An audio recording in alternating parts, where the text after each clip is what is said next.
The partner from Mexico City, the stranger dead in Nevada, and the man with the cauliflower ear.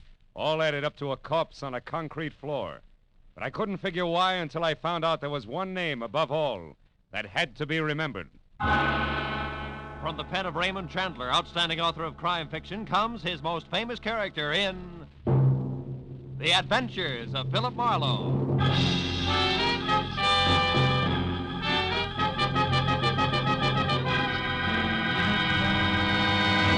Now, with Gerald Moore, starred as Philip Marlowe, we bring you tonight's exciting story, The Name to Remember. The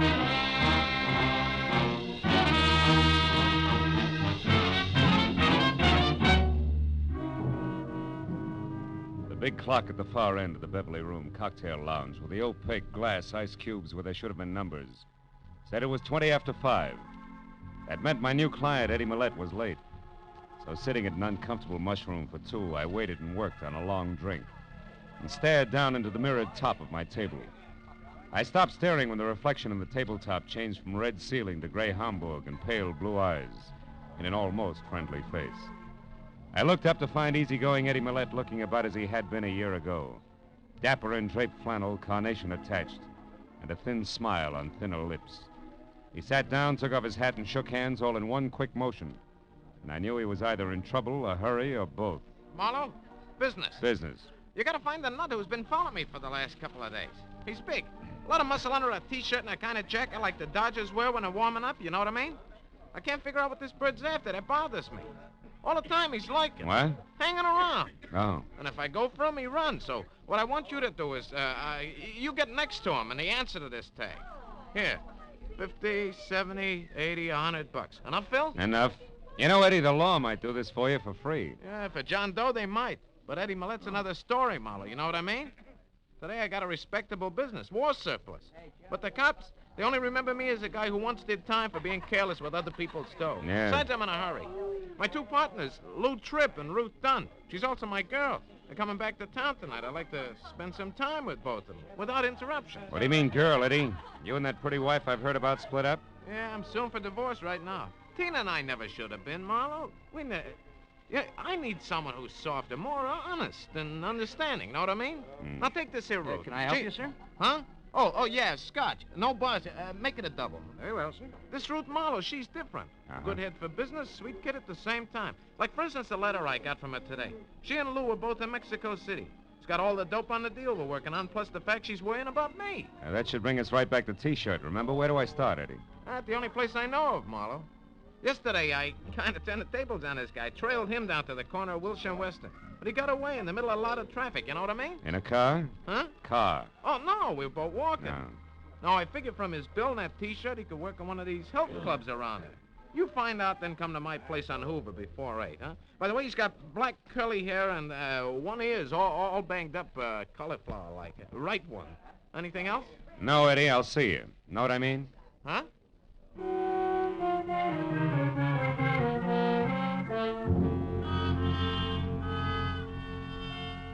2 hours after I'd left Eddie Malowe, I checked with a half a dozen hooray for health clubs in the neighborhood, smelled a lot of liniment, and came away with nothing more than distended nostrils. So at 7:30, I pointed my car toward 8400 North Hoover, in the hope that my client could give me something else to go on. The Malowe home was well-groomed and sat sedately behind 50 rolling yards of carefully clipped hedge, and said the gardener must have gone to Barber's College. So when I leaned against the front doorbell, I expected Eddie in at least a silk-lapelled smoking jacket with slippers to match. But when the door swung open, I got a surprise, because I was greeted instead by a lot of white T-shirt, and in front of that and coming straight for my head was a fist the size of a muskmelon. Oh! Okay, private detective hired by Eddie Malowe in the Beverly Room. Get up. No. Yeah, don't so much as smile crooked or I'll twist your arm in two. What is it you want? Oh, one thing, a chance to bust you in the nose. What nerve. Yeah? Listen, stupid, if I had the time, I'd tie your arm into a square knot, then rip it off at the hinges and throw it away. But right now, I've got what I came for. I'm in a hurry, so you're real lucky. How about Eddie Malowe, Muscles? How lucky is he? Very. He's inside, resting. Just like you're gonna be, mister!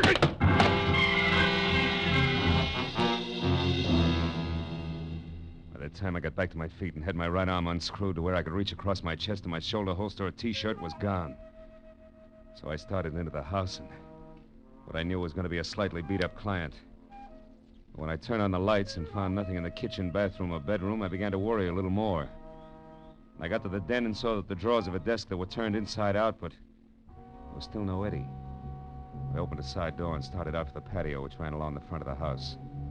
But then at the staccato report of high heels coming up the flagstone path that led to the front door, I stopped and waited. When the lady, who was a quiet face and quiet clothes, came to a halt in the open doorway, puzzled, and called Eddie's name out loud, I figured this had to be Ruth Dunn, girlfriend and partner out of Mexico City. So I walked back through the house to the living room. Eddie, it's Ruth. Eddie Malowe, are you playing a game with me? Why, who are you? What are you doing here? I'm Philip Malowe, Miss Dunn. I was hired by your boyfriend because he was worried about a bunch of muscles in a T-shirt with curly black hair, a cauliflower ear, and a brain you could drop through the hole in a lifesaver. Mean anything to you? Well, no, it doesn't. But where's Eddie, Mr. Marlowe, and why is the front door open like this, and why are all the lights on? In that order, I don't know where Eddie is. Front door's open because that's where T-shirt and I played Ben, the private detective, and all the lights are on because I was looking for Eddie. But he's not here anyplace? The bedroom, the kitchen? So far, no. Come on in here, see if this desk in the den adds for you, maybe. Drawers have been slightly rearranged by a very heavy hand. Hey, incidentally, T-shirt was bragging about getting what he'd come for just as he collapsed me for the second time, so if you... Oh, the letters. They're gone. What letters? The ones I wrote to Eddie while I was on the road. He always kept them here in the bottom drawer. Were they business or pleasure? Well, business mostly, but I did talk of other things, too. Yeah, I know. Eddie mentioned that when he told me about you and Lou Tripp being due back tonight. Oh, by the way, where is Tripp? Well, I don't know. He left me in Mexico City the day before yesterday and said he'd be here tonight at the latest. Oh, surely, Marlowe, you don't think that Lou had anything to do with this? Could be. Letters are part business. And part love. So I'd say that the only person who could possibly be behind this is Mrs. Malowe. Tina? Yes. And for the oldest and best reason in the world, Marlowe. Jealousy. Tina'd do anything to make Eddie and me unhappy. She could twist the innocent wording of those letters so that any divorced judge would see things her way. She's cruel, Marlowe, and she... Marlowe. Hmm? Under that door there that leads to the garage. It's blood, Marlowe. Stay over there, Ruth. Oh, Eddie. Eddie, are you... Oh, no. Oh, Marlowe, he's dead. Isn't he? Yeah, honey. I'm afraid he is. Eddie Malowe was dead. Real dead. Oh, Eddie. The right side of his head crushed in. And next to him and on the edge of the ugly pool of blood that had seeped under the door was the grease-coated tire iron that had done the job. I turned Ruth away, and it wasn't until we were back in the living room and she'd stopped sobbing long enough to take the double shot of brandy that I'd forced on her that I started for the telephone and a call to Detective Lieutenant Ibarra at Homicide. But before I could pick up the receiver, it went off. Hello? This is Lieutenant Ibarra at police headquarters. Ibarra? Huh? How great can service be? This is Marlowe. I was just going to call you. Did I dial your office number by mistake, Marlowe? No mistake, Lieutenant. I'm at Eddie Malowe's. I've been working for him since this afternoon. What's up? Why the call? A dead man named Ellis Clay in a motel outside of Carson City, Nevada, Phil. Yeah? It looks like an accidental explosion in his room there, and the best the sheriff has for identification other than his name and the city, Los Angeles, is a blank sheet of letterhead paper from Eddie Malowe's war surplus outfit. So I thought Malowe might be able to help us out. Is he there? Yeah. And dead, Ibarra. Huh? Murdered with a tire iron sometime in the last hour. What? Mm-hmm. Any idea who did it? A muscle man in a T-shirt, maybe. But at the moment, Ibarra, the motive seems to be a little mixed. Say, wait a minute. I may be able to help you on that Nevada guy. For Ruth. Ruth, do you know anything about a man named Clay in Carson City? He had Eddie's address on him when he was killed in an accident. Clay? Yeah. In Nevada? Mm-hmm. No, Phil, no, I don't. Oh. Hello, Ibarra. Yes? The girl here, who was one of Eddie's partners, never heard of him. All right, but that's unimportant now. What I am interested in is Malowe's death. What's the address out there? And why It's is it you take so 8400 long North Hoover. North what? Hoover, as in vacuum cleaner. But look, if it's all the same to you, Ibarra, I'd like to move, and I think if I do it fast enough, I've got an even chance of catching up with this T-shirt. Okay? Well, all right, Marlowe, but don't forget, we've got a couple of thousand policemen here in L.A., just in case you can't handle this Goodbye, all alone. Ibarra. Ruth, honey, why don't you go over to your own place and try to take it easy, huh? When I talk to Ibarra again, I'll tell him where you can be found. All right, Phil. But where are you going? To the only place that adds now, Tina Millette's. You know where it is? Yeah, the Cameo house on Rexford Drive in Beverly Hills. Mm-hmm. Also, if it's any help, she drives a new cream-colored Nash. But Marlowe, be careful. Tina may be the one who hired that man in the T-shirt. Yeah, I know.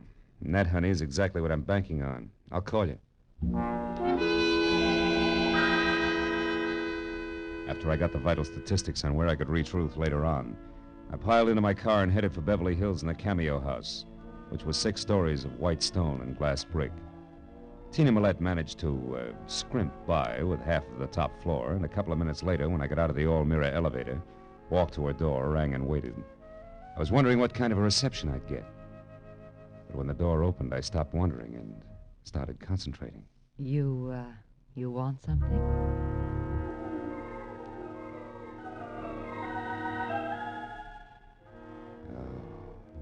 In something the texture of spun smoke rings. It stood 5 feet 6 inches over the threshold and must have weighed in at close to 120. With every inch a thing of beauty, and every pound just in the right place. I asked you if you wanted something. Do you? Mm-hmm. Yeah, I mean, the name's Philip Marlowe, Mrs. Millette. I'm a private detective your husband hired this afternoon. Now, why don't you let me in like a good little girl, huh? Because that's something I'm not. Now get out of here before I call the police. Who are probably on their way up here right now. Oh? Your husband's dead, Mrs. Millette. He was murdered. Eddie murdered? Yeah. Now, do you still mind if I come in? No, of course not. I don't know what to say. Oh, that's a trite line. What was that? I said you're acting and doing a bum job of it. Why, I ought to slap your face. Or call your boy with the muscles and have him go back to work on my arm for a while? What are you talking about? The lad in the white T-shirt who killed Eddie and then stole a bunch of letters that were going to help you lie your way through a countersuit for divorce. Would leave Eddie both broke and embarrassed. You don't make sense, bright boy. No? First of all, I don't know who you're talking about. And second, if I were going to file such a countersuit, why would I want my husband killed first? Maybe you didn't. We all make mistakes, Mrs. Millette. Which is only one man's opinion. So why don't I just pick up my coat here and let the perfect gentleman escort me to the nearest police station? All right, it's a date. I see you bowl quite a bit, Tina. Good enough to win that cup there from the Maplewood Alleys on Wilshire near Weston. Eddie figured a health club, and I went right along. Never thought about the bowling alley near there, and Yes, Marlowe? You were saying something? Yes, I was, but the little gun in your hand made me lose my place. Marlowe, I don't believe that Eddie's dead. Nor do I believe that you work for him at all. For my money, you're just a not-so-smart boy who was hired by that hussy Ruth Dunn. She's going to need an army of private detectives before I get through, and I mean that. Now back up through those doors and get out onto the fire escape. While you do what? Well, I find out exactly what's going on. Now get out there. It's 6 long floors to the ground, Marlowe. And I hope with the first step you take that you trip, fall all the way, and break your neck. Goodbye, private detective.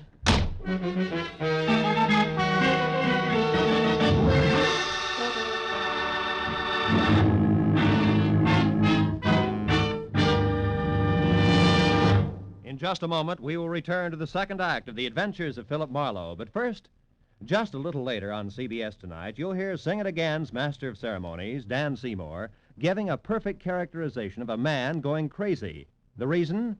Well, Dan's got the biggest, hottest news in the history of quiz shows ready for announcement right after someone knocks off tonight's $20,500 Phantom Voice mystery. So be sure to hear Sing It Again tonight when it comes to you at 10 o'clock Eastern Time on most of these same CBS stations. And now with our star, Gerald Moore, we return to the second act of Philip Marlowe and tonight's story, The Name to Remember.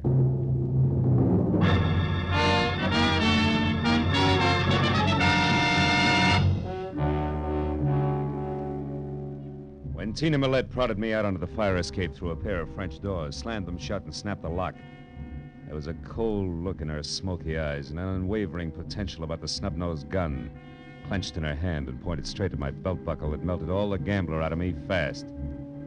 So I watched quietly as she backed across the room to the hall door and out.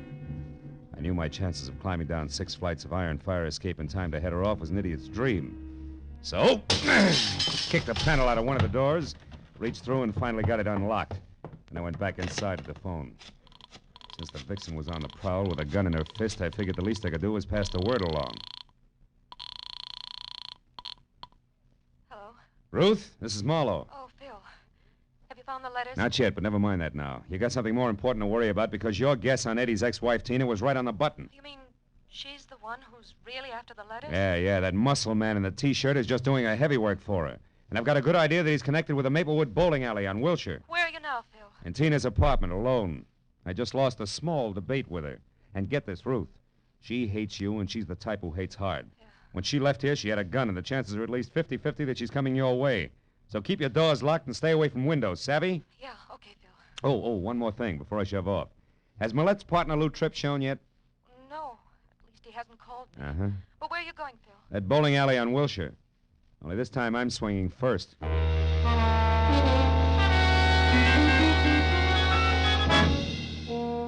Maplewood was a small and dusky combination 6-lane bowling alley restaurant, bar, and magazine stand, and cigar store, all slightly down at the heel and more than hungry for business.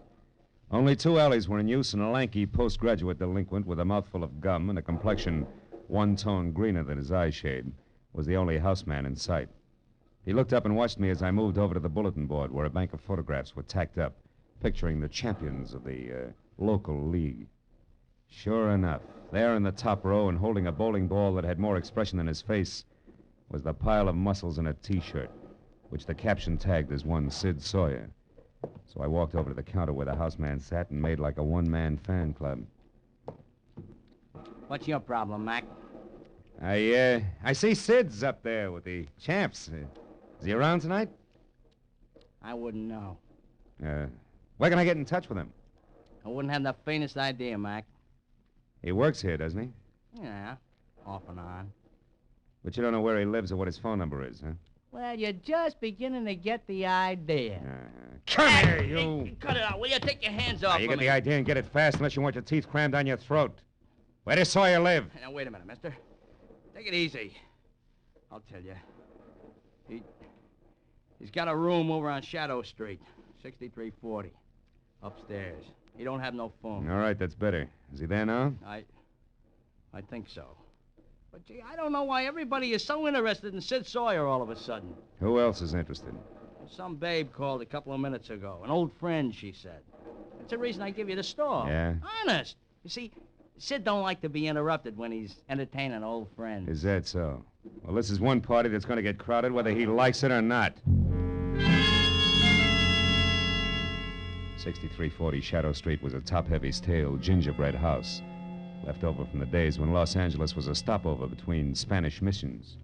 I got out of my car and started across the street toward the door when I saw Tina Millette's cream-colored sedan sticking out through a tangle of overgrown brush in the driveway, which meant I was still in time for the big reunion. So I went inside and up the steps to Sawyer's door. There was a light on and movement, but no voices. I slipped my gun out of its holster, knocked lightly, and stepped back. The knob turned slowly, and the door cracked open. I kicked hard! Yeah, don't move, Muscles. I'm returning your visit. Where's Tina?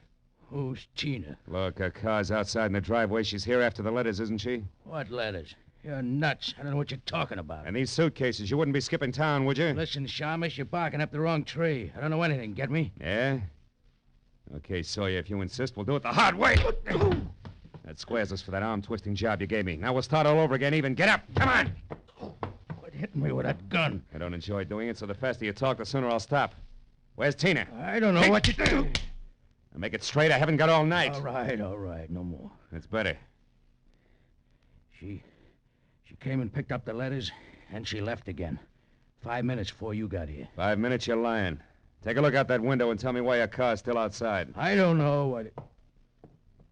Where? I don't see it. In the driveway next door. Holy smoke, it's gone. All right, Sawyer, that means I can spare 30 seconds for the rest of the story, so make it fast. She told you little Eddie Millette is dead. That's why you're blowing town, isn't it? No. Now, wait a minute, Marlowe. I never killed him. I just knocked him down. Sure, on a concrete floor with a tire iron. No, Skip it! Those letters you got were written by Ruth Dunn. Was Tina heading for Ruth when she left here? I don't know. Come on, Sawyer. I'm running out of time. Won't do you any good to try to protect Tina now. Oh, no. We'll see about that, Marlowe. Why, you... I hope Tina was worth a broken jaw. Good night, muscles. I took a close look at Sawyer to be sure he was down for the long count. Then I stepped out the door and into a whispering circle of wide-eyed neighbors who had heard the fight and had already called the police. I flashed my identification, issued a battle order to the three huskiest ones, and then ran down the stairs to my car. I made it from Shadow Street to Ruth's bungalow on Normandy in something under 5 minutes, but still not fast enough. Because when I ground to a stop in front of the place, I saw that same cream-colored sedan already there, close to a side door. I'd belted up the walk and was halfway to the house when I heard it. It made me sick. Went up to a front window where the only light was burning and looked in. The room had been torn up, and in the middle of it all, face down on the tangled carpet, was Tina Malowe. And it was Ruth who was slumped in a chair, her face buried in her arms and sobbing hysterically. And still dangling from her hand was Tina's snub-nosed revolver. She looked up as I walked in. Phil. Phil, I killed her, Phil. I know. Come on, baby. Take it easy. It's going to be all right. Oh, she had this gun. She was crazy, Phil. Yeah, She was going to kill me. I don't know what happened. I struggled with her, and then I realized I had the gun in my hand. I shot her. I didn't even think. I just pulled the trigger on her. She's dead, Phil. Yeah. Come on, Ruth. Leave it alone. It's over now. Now try to get hold of yourself. She brought the letters back. They're on the desk. She said that they didn't matter anymore, that she was mixed up in Eddie's murder and there was nothing left for her but to run. That she took the gun out of her purse and said I'd ruined her whole life and that she was going to be sure I got what was coming to me before she left. That's when it happened, Phil. I was so scared I went out of my head, I guess. Yeah, we better call Ibarra, honey. I think we can explain it all now, except one thing. Ruth, do you remember that guy Ibarra called us about? The one who was killed in Nevada? Ellis Clay? Yeah. Yeah, that's it. Clay.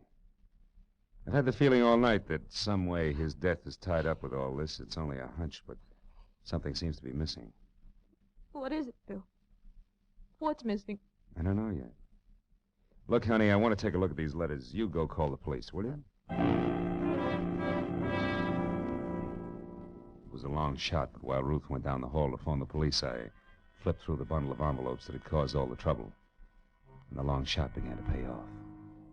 I could hear Ruth talking to a desk sergeant as I picked up Tina's revolver. I broke it open.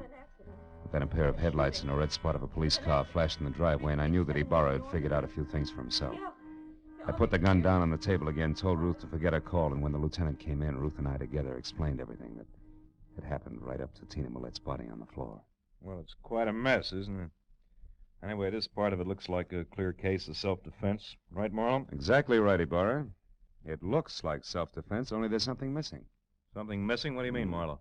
At least 3 letters in that packet there. I think they're the last ones you wrote to Eddie, Ruth. They're gone. Oh, that's strange. I don't understand it. And another missing item is Lou Tripp, Eddie's partner. He didn't show up tonight because I think he's in Nevada, dead under the name of Clay. What? Marlowe, you mean that Lou and that Clay were really the same man? Mm-hmm. Look, what are you getting at with all this theory, Marlowe? You'll see, Ibarra. Lou Tripp was double-crossing Eddie Malowe. Lou went to Mexico with Ruth here, only he left early and flew to Nevada to close a big deal under the name of Clay. Meanwhile, some letters were written from Mexico to preserve the illusion that Lou Tripp was still there. Understand what I mean, Ruth? Yes, I think so. Yeah. And then the unexpected happened.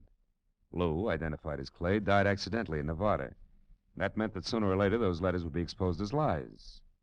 Right, Ruth? Marlowe, that gun on the table, watch it! Too late, Lieutenant. Now, don't move. Either one of you. You haven't got a chance, baby. Stay back.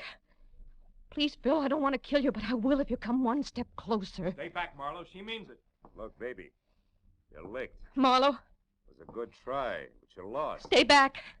Why not go out? Like a lady! I'll shoot. Oh, what difference does it make now?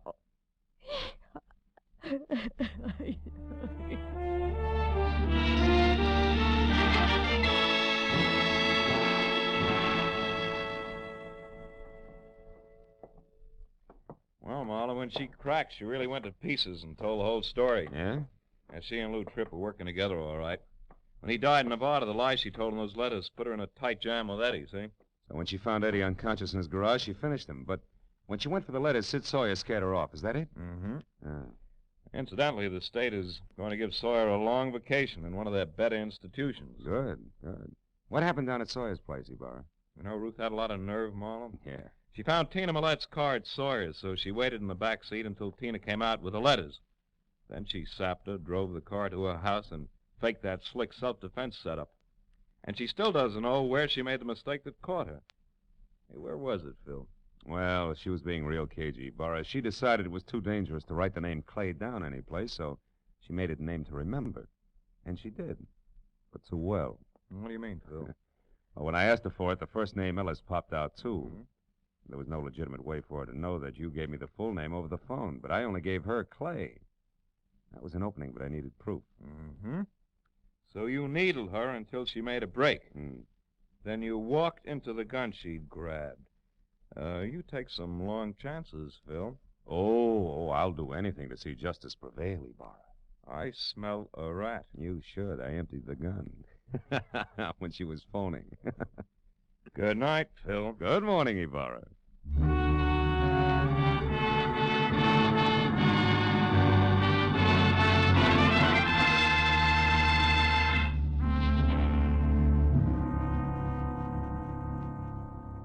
When I left police headquarters and walked to my car, first gray streaks of a new day were breaking in the east. Should have given me a lift, but it didn't. And now it was time for me to go home and go to bed, but instead I sat in my car with the door open and smoked a cigarette while I watched the dawn come up. I couldn't help thinking what an odd trick nature plays on us. Some of her most beautiful creatures are her most deadly. For instance, Ruth. How soft and sweet and lovely she was. And how hard she could swing a tire iron.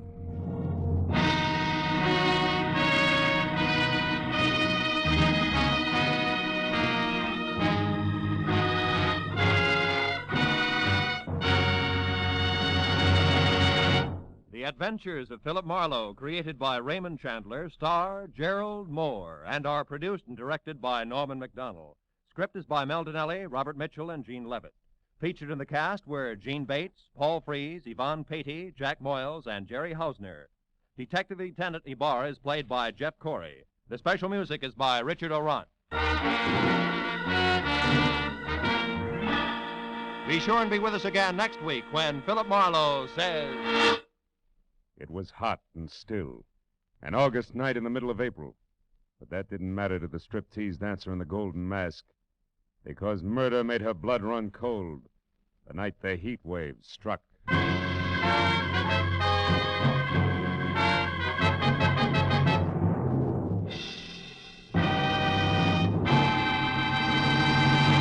There'll be more dramatic excitement of the chase tomorrow on CBS's two Sunday shows, Broadway is My Beat and The Adventures of Sam Spade. Broadway is My Beat brings you The Adventures of Danny Clover, whose beat is the Great White Way and whose cases involve a vast, strange assortment of Broadway characters. Later, Dashiell Hammett's great detective, Sam Spade, cuts another caper surrounded by mystery and mayhem in the grand style. The Adventures of Sam Spade and Broadway is My Beat are regular Sunday features on most of these same CBS stations. This is Roy Rowan speaking. Now, stay tuned for Gangbusters, which follows immediately on most of these stations.